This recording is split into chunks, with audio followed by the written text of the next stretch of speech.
government in this town is excellent and uses your tax dollars efficiently. Pay attention. Maybe thought you'd see it coming. At the moment, see, big homies, what they do.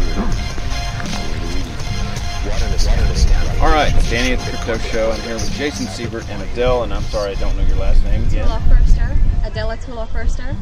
Forster. Yeah. And then Maria Sesams. Hola. You have the same name as me. That's awesome. It's casuality. Yeah, it's total casuality. So we're here in Puerto Rico assessing some of the damage, and you know, I hear a lot of talk about what people are going to do. I don't see a lot of people here doing anything yet. Sure. So, you know, in the phases of a disaster, we talk about, you know, day zero through recovery and what we call return to normal. There's multiple phases of what that is, and there's people psychologically that focus on what was normal before the storm versus what is the new normal. And a lot of times, the intersection of old normal versus new normal requires modification to expectations. Obviously, the goal in any kind of disaster is that your new normal should be better than your original normal because you learned the lessons before the disaster. Exactly. Right? So your new normal means that you learned, you rebuild, and you rebuild better than you built before, so the next time the disaster happens, you're not as impacted, right? Exactly. And so, you know, we drove from San Juan, which I would say is normal. Yeah. Sure, there are places that are under repair, and I think those repairs, and we talked about this a little bit in the hotels that are there, I think a lot of the hotels are taking the opportunity to not just repair, but to upgrade and to make things nicer and improve infrastructure and do things like that. So right now in San Juan, with the conferences and spring break going on, there's a real shortage of hotel space. Yeah. Which really impacts tourism. Last night we were hunting around until 3 o'clock in the morning for a hotel. And we had to wait for one hotel to have a pure cancellation before we could get a room. Wow. So, you know, when you talk about normal, no, it's not normal, but it's very close to normal, because if you see people on the streets and they're engaging in commerce, they're smiling and they're happy and they're able to do the things they're doing, I would say in San Juan, Puerto Rico's pretty close to normal. But we drove out here to Louisa, and I have a hard time knowing what normal was before to be able to evaluate what normal is here. We have music playing in the background, there's homes, there's a man who's farming, he's got a horse. Over here we have a home where people are laughing outside, and they seem to have found some comfort in whatever this normal is. And the only thing that I would hope is that this new normal is better than the old normal, and the lessons are learned. But what you can't see on camera, and maybe you took some pictures of, is what Adell would call a rum shop row on the beach, where you could go up and you could get some food or some drink. Yeah. Right.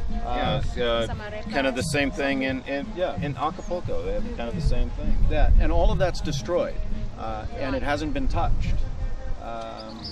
You know, so that's not returned to normal, and it doesn't appear that there's any effort to restore it. So that's an interesting thing when you look at the logistics of a community and what they had before versus what are they focusing on now. It seems that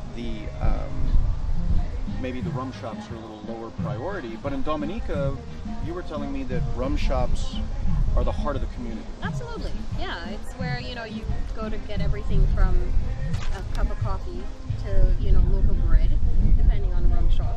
But I mean, you saw it firsthand. We were able to fly into the island just about a month after Maria, and we were able to see the devastation firsthand. And it was unlike anything that I have ever seen in my entire life. I'm 35, and you know, Jason, I mean, you shared those feelings as well. It was just utterly devastated. There were buildings full of just tree trunks, and Dominica is an extremely green country. You know, it's lush and everything was brown. The barks were stripped off of the trees, right? Yeah. But what was open were the rum shops. The rum shops were open. Yeah. That was the center of the community. Right. So people would come together there to talk about what they needed, what was going on, where they were going to get their supplies, where they were going to get their logistics. Right. And how people were? There's a lot of collaborative effort. For example, in my mother's village, which was devastated but not as bad as most places, from day one after the storm, people were rallied together doing something that we called coup de main, which is giving a hand. So people just went around in the neighborhood in teams, building things and nailing things so that people could have a dry place to sleep. Moved neighbors over. My mom housed several people in the neighborhood. She is still taking care of a lot of people. That's the same thing that we've seen in in Texas when Hurricane Harvey came through. It was the neighbors helping the neighbors. It's just Joe Blow with a bass boat drove down from Austin or from Bastrop or whatever to help people out. And the cops and the government were kind of like, no, get out of here.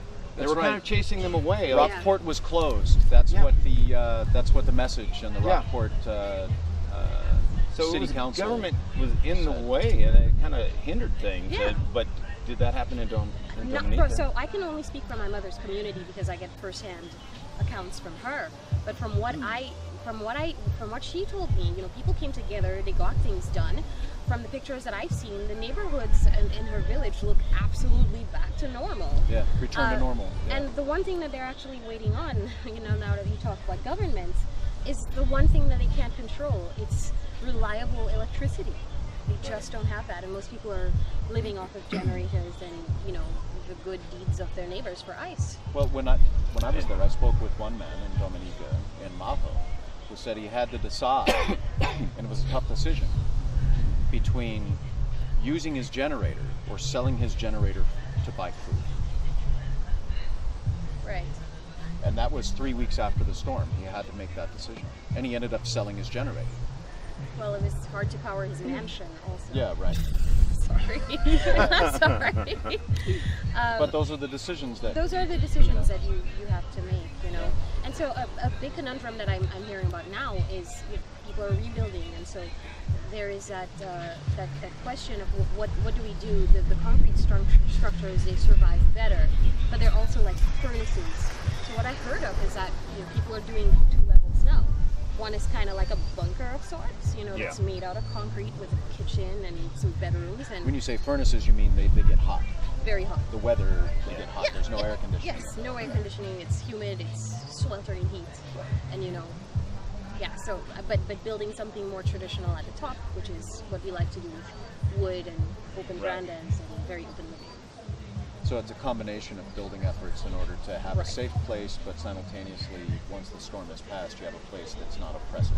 Right. And another thing too, you see on the politics boards, a lot of people are complaining about the government not doing enough, and it's just it's a whole different group of people. Right. It's like, why would you want to be on their timeline here? We get so much. Well, we just talked to a guy here, a local, and he relayed to Maria that what did he say?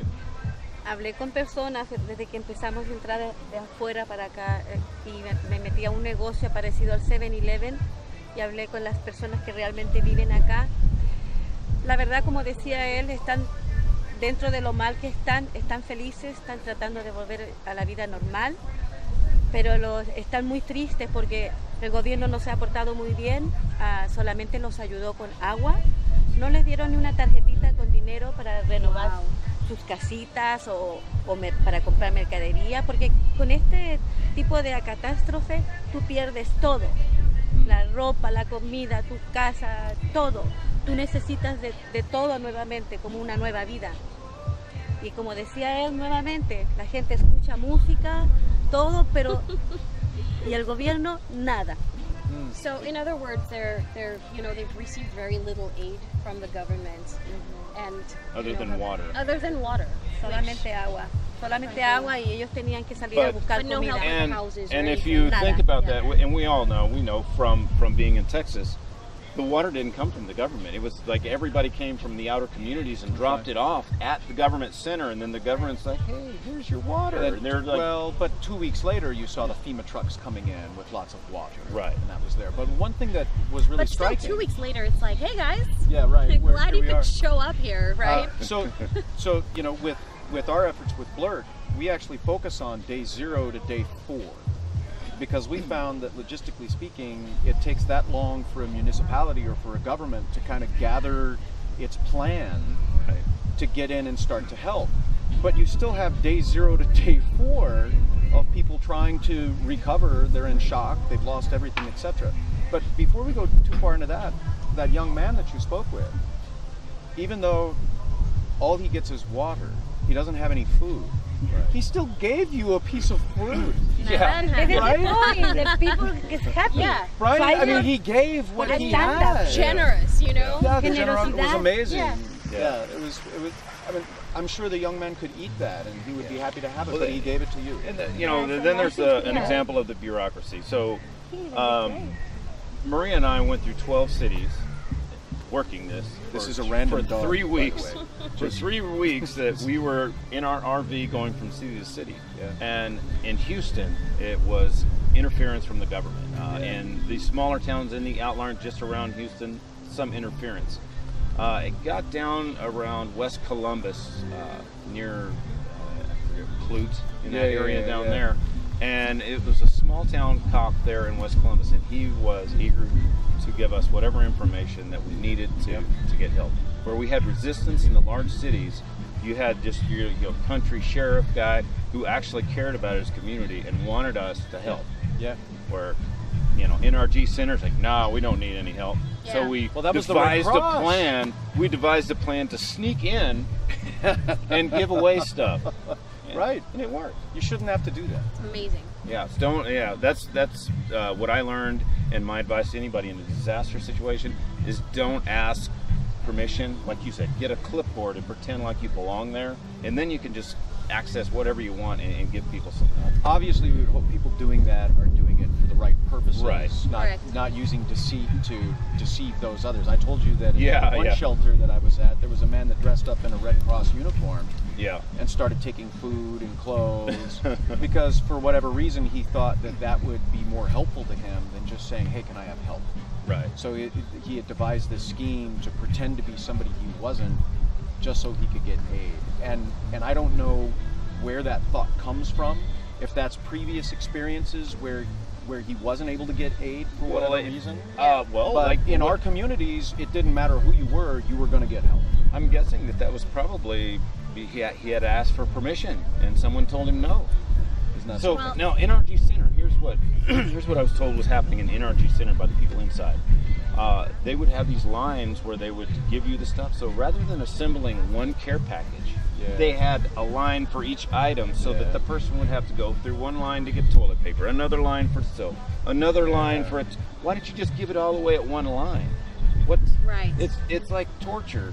Yeah. That's just logistics. They're trying to keep you busy so that you don't have time to think or something. Well, you hacked a permissionless protocol, frankly. right. You set up a clinic, We did you a know, mobile medical clinic, soup kitchen, food.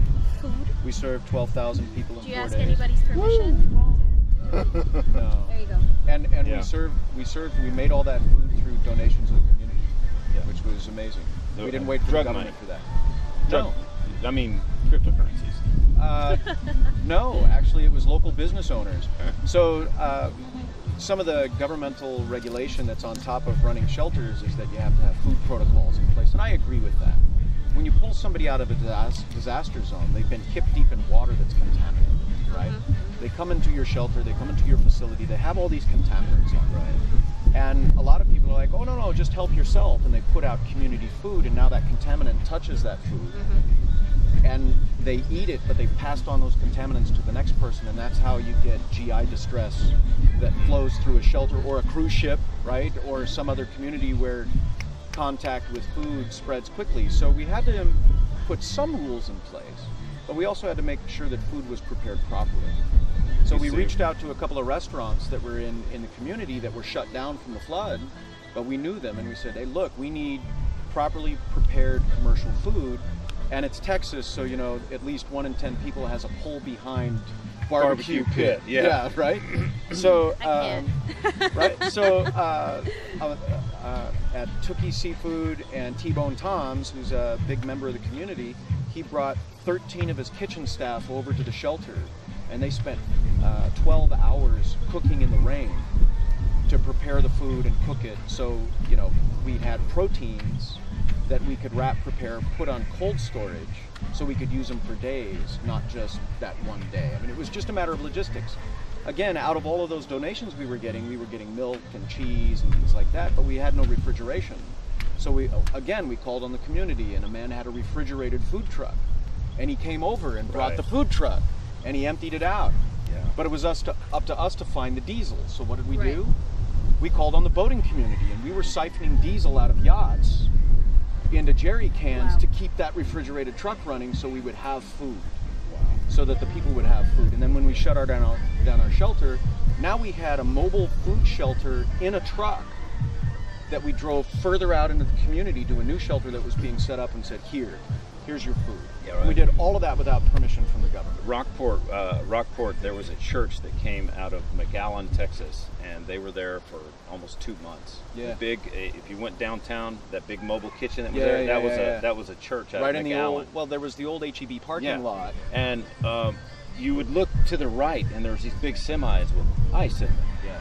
And you have all this military sitting around. That's all they're doing. Like, here's the church helping people, feed them, doing all kinds, and everybody else is doing all these things. And the military they're handing out ice, and I'm sure they felt like they could do more. It's not their fault, but why? That's all they were tasked with, is handing out ice. You're guarding ice. Probably just doing, as they were told. Yeah, doing. So when we drove in, FEMA was there. They had their big banners up, and you could already apply for FEMA aid. So congratulations, FEMA, your job of giving people prepaid cards so they could have some money. They were on the scene. They were right there. The National Guard was there, and really their presence there, I think, was just to maintain order in a destroyed town. Right? I don't think they were really there for disaster relief, for nutrition, etc. Right. There was a curfew. Yeah. I literally had some of the days that we were there, we'd have to pack up and leave town. That's right. Wow. You had churches that would pull up and start preparing stuff. You had these little tent kitchens that were set up in abandoned parking lots. You had donation tables spread out everywhere. Even Faldwell had his church mobile there, right, set up. But the city of Rockport government was in Bastrop. Right. Which is 130 miles away. Yeah. There was a... Where was the city? Who was it? It wasn't a Red Cross. There was a Salvation Army truck that was working that area from Oklahoma. Yeah. Yeah. I mean, the amount of outpouring of help that came into the communities was fantastic. But where was the government? So I think the lesson here is, even in this community... Do you notice real quick that why wait for the government? We lost someone? Yeah, she's seen someone walking by, and wherever we go, she sees someone, she follows them and starts finding out how she can help. And this is why she's my team. That's great. Because she's always doing this. Yeah. Like, we're traveling through Mexico, and we're on the toll road, and we stop at a restaurant, and there's a woman and a small child. So she starts digging through what we have to find some kind of toys or diapers or whatever, and I turn around and where'd she go? She's over here helping somebody in a parking lot. It's awesome. So when we were set up at Fisherman's Hospital in the Keys right after Irma, Fisherman's Hospital was shut down because it got flooded, and we drove the medical trailer in there, and we set up our operations there. The people that were south of mile mark 74, or technically west of mile mark 74, were told that if they went above 74 towards Key Largo, they wouldn't be able to go back. They had set up this border line, and it was heavily guarded. They weren't letting people back down past 74. So there were people literally afraid to get medical help at the mobile clinics that were there. Wow. Because they were afraid that if they were identified as having an injury that needed treatment, they'd be shipped past 74 and not be able to get back. So there were people just suffering through these injuries, not getting treatment because they wanted to stay home and continue to rebuild their homes. Right. So with Blurk, we don't present ourselves as a government entity, as a militaristic style entity. Right. You have these clinics that are civilian based, but the doctors and nurses, they all show up in battle dress uniform with badges, and they look like a military organization. Right. And they do that to make them look like they have authority and that it's official, but what they actually did in that scenario is scared people away. So a man came up and you know, the parking lot where we were, AT&T had set up a mobile cell phone tower, so people could, you know, once or twice a day that they could get to this parking lot and check in or send text messages or make phone calls. And he pulled up next to the trailer, and while he was making his phone call, Rihanna, Dr. Ireland, went outside and saw that he had this massive burn on his leg that was getting infected. And she said, you know, do you mind if I treat you? And he was like, no, I don't want to go north of 74. I don't want anybody to know. And she's like, nobody will know. Just let me treat you. That's what I love about the Church of Blue, you know? Yeah. It's in true crypto style. Yeah, how you put it, you scammed yourself. Yeah, absolutely. Yeah, but so believe in random acts of kindness. I mean, what is... Yeah, we ran into the same thing in Houston, actually Vidor. We were doing Vidor and... Vidor out past Beaumont, right? Right, Vidor and the neighboring town to Vidor. Orange and one other, I forget what. Well, there's Beaumont. Yeah, right in there. Harlan, a member of our team, he ran the rescue boat, and what he was running into is people did not want to leave their house with the boat. But they were also like trying to trick him into going back to their house. Oh, I left my medicine. One lady said that she left vital medicine, and so we gave her a ride back to her house. She ran upstairs, and it was an arsenal of guns she had hidden under her mattress that she didn't want to leave behind. Yeah. So she needed to.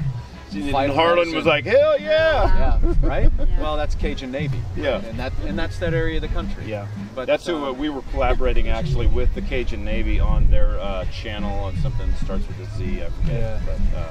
But, well, what was interesting, we heard stories and verified stories with the Cajun Navy that, you know, they went into retirement homes, and these retirement homes were not letting these elderly and infirmed leave. And you had all these octogenarians that were infirm sitting in water. oh, wow. Just sitting in water. Wow. And the retirement home said, no, they can't leave. And the Cajun Navy basically looked at these managers and said, yeah, no, they're leaving. Yeah. And they basically cornered these people off. Awesome. And just started evacuating these seniors. Yeah. And no, I don't need your permission. Right. I'm going to take these people out and get them help where they need to be. Yeah, we went, actually went with Pretty Max. powerful. Went with Max Kaiser and Stephen Baldwin, and Yeah. we did a TV episode in near Vidor, actually right near Vidor. And their house was flooded, and they were telling us the story of what was actually in the water. So you're in this urban area. It's everybody's gas cans. They're poisons for the lawn.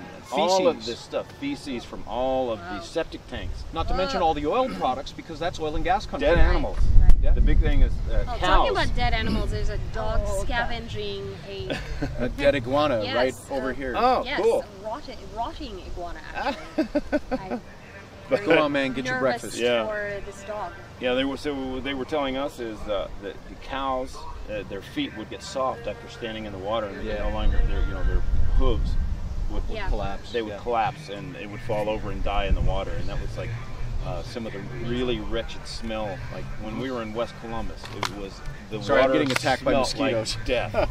The water smelled like death, and it was just black. Yeah. So to leave people sitting in that is pretty damn bad. Yeah, no, it wasn't good. But again, topical, what do you rely on your government to do in these disaster scenarios? And as I said before, Blurt, we focus our resources on day 0 to day 4. At day 4, once big government comes in, we peace out. We have limited resources. We can't stay there. We have very specific targeted method of what we do. Right. We're not there for long term. And hopefully from 0 to day 4, we can get people back on their feet enough to where they don't need the government and they can be self-reliant. Right. In the first 2 days, there's so much emotional shock Yeah. that's happening to have gone through this thing that our focus when we're providing healthcare or providing food or whatever we're providing is to present a 100% professional and organized manner in the way that we do it with a smile. Because if we can be a seed of assurance that there is normalcy somewhere in the world, and it all starts with a hot meal or a smile with the application of a Band-Aid, that we have systems still that work, that person can take that and take it back to their home and employ that same That's something type of that system. we definitely, like every meal and care package that we handed out, we told everybody, yeah, this is paid for with cryptocurrency. In some cases, I would even just joke and say, it's paid for with drug money, and then I would say, ah ha ha. Yeah, And crypto. if it was, you know, if there was a cop there or something. I Right. actually did that to the police in NRG Center. We paid for this with drug money. Oh Right. my God. But, you know, What are they the- going to do? the Say great no, they thing- can't have it? Yeah, The great right. thing about a permissionless sort of like protocol, I love saying that, right? Like Yeah. work is, you know, when you smile at people, you can change so much about their day. It's a bit right. like feelingsy, but it is true. You know, you smile at someone, you're there doing something not because you're paid to do it, Yeah. right? You're there doing this because it's actually your core belief to be there. You want to be there 100%. And it really has the power, that attitude, to change somebody's Perspective. perspective. Yeah. Return to normal. Yeah, and to help speed that up. It's amazing. So I talked to from two neighbors. Ellas dicen que sí les dieron dinero, sí pasa a little money, but después de 3-4 meses, les dieron una tarjeta, un cheque, no muy grande, solamente le alcanzó para comida, pero no para la casa, no para ropa, no para muebles, no nada. O sea, solamente los ayudó con la comida después de 3 meses y el agua. So 3 months later, Later, they came later. and gave a little bit of money for food, Yes, but nothing but else. pero de 3 months, nothing, no water, no nothing. Did you find Mexico out was faster. who delivered that? Was it local government? Was it federal government? She 'Cause that's talked important, she talked to coming big truck here and it coming working for neighbor for door to check Oh, yeah. one check for eat Probably solamente FEMA por or comida. something. Maybe. Yeah. We don't know. Yeah, that could be Interesting, right? private. It could have been private. Interestingly, one of our very first responders after Maria, and we had a very terrible storm Yeah. right before Maria, actually, like 2 years prior to that, where we've had an enormous amount of flooding and landslides, and a community lost like 30 lives, which is incredible for a country of 70,000 people. That's like half a village in itself. Landslide, but you know, the water wind Yeah. just like took it all down, and our very first responders was Venezuela. Venezuela, Yeah. one of the Venezuela poorest was countries on the planet, on the planet. Yeah. responded to Dominique. Yeah, and we're evacuating people, food, water, doing medivacs to the neighboring French islands, and Right. Venezuela. Yeah. Weird. Yeah. Not weird at all. Not weird, you know. So- but I'm just saying, you know. So logistically speaking, you know, I've heard a lot of people say that it's an absolute tragedy of what's happened to Puerto Rico, you know, that the United States forgot about them, etc. I don't see that. I don't. Do you think I that just we'll don't. see? I mean, so I'm here because I heard that the crypto community wanted to help out Puerto Rico. Yeah, while the And I'm not conferences were seeing here. while yeah. the conference is here. Well, I mean, I heard it a few weeks ago, so that's the only reason I actually decided to come here. Yeah. I mean, you've been here like a week. Do you know of that? I mean, is anybody doing that? Is anybody calling them on it? I hear rumors that there's some guys, there's some clients that are installing some solar panels and maybe a generator today. I think Okay. there was a bus yesterday that went out. I do know of some guys that are in the crypto community that are taking individual efforts to rebuild homes. Right. But that's on an individual basis. It's not an organized type crypto community centric type deal. I think it's a lot of philanthropism Yeah. individually, but I wouldn't call it a core effort. Like a concerted Right. effort, like Panama. Or, Yeah. Yeah. But I've heard rumors of things. I haven't witnessed it. They're actually supposed to be here somewhere in this town, but you know, we drove through. Yeah. Well, I mean, It's a they big could town. be. It's a big town. They Yeah. could be anywhere. I just want to Interestingly- see. I want to see something happen. And Well, I interestingly, think- we I could think- actually drive anywhere we wanted to in this town. There was Yeah. no roads that were blocked. So there is. I was saying on the way over here, this was not as bad as what I thought it would Yeah. be based on the reports.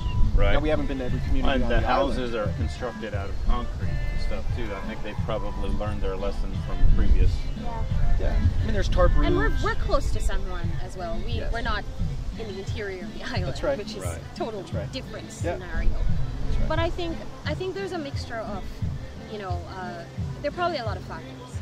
I think if the government efforts really match those of, you know, the diaspora and the other people that stepped in to help, you know, private organizations, this place would be back to normal. Well- That's what I think.